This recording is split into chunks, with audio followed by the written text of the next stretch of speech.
Hi there folks, today I am going to show you how to create a low poly artwork using Adobe Illustrator. So the first thing I am going to do is I'm going to hit File, Open, and I'm going to open up this free stock image I got offline of this cardinal. I'm gonna go ahead and open it up. As you can see, my picture is bigger than my artboard.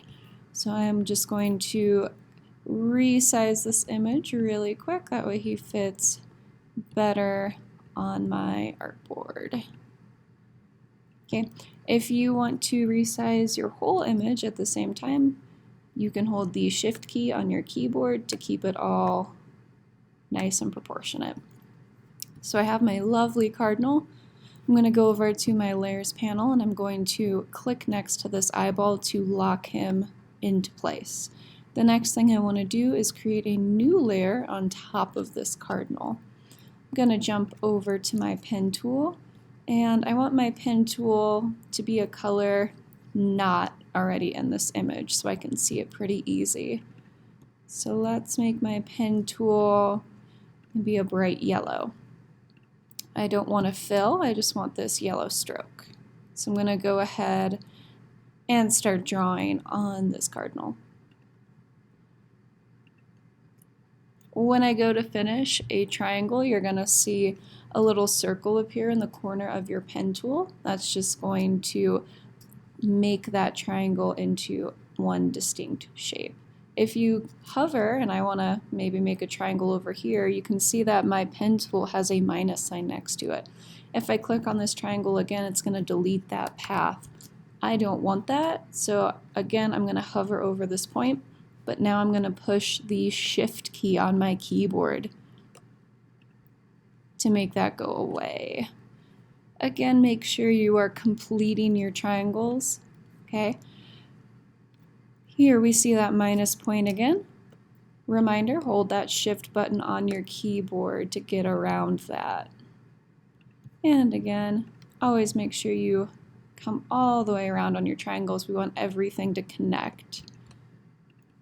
I will do just a couple more for you, but I will not do the entire bird as an example.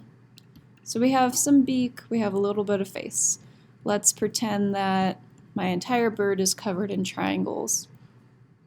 And I'm ready to move on to the next step. The next step is going to be adding color inside of these. To do that, I am going to make sure I'm on my selection tool. The shortcut key for that is V on your keyboard. I'm going to click on my eyedropper. The shortcut key for that is I on your keyboard. And I am going to, again, click on my triangle, get on my eyedropper, and select a color inside. To make this go a little faster, I'm going to use those shortcut keys. So again, to get back to selection, I'm going to hit V on my keyboard. I'm going to select my next shape, and I'm going to hit I. V, select, I. V, select the shape I want, I to get on that eyedropper. And one more time. So again, for the purpose of this demonstration, I am not going to cover this entire bird. Let's just say we're finished, we're ready to move on to the final step of your project. So that final step, I want you to go back and delete that layer with the photograph in it. I want you to make one more new layer. This is going to be your background layer. On this layer, easiest way for you to make a background is just going to be to create one giant rectangle over your canvas. I'm going to give mine a gradient. So if I double click on my fill, this will pop out.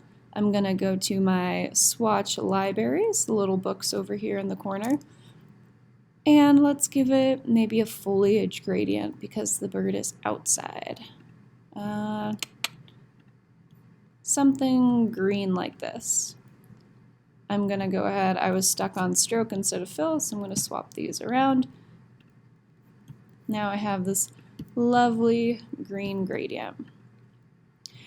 If I want to pull my bird back up, I'm just going to grab this layer, I'm going to drag it underneath my bird so it's on the background.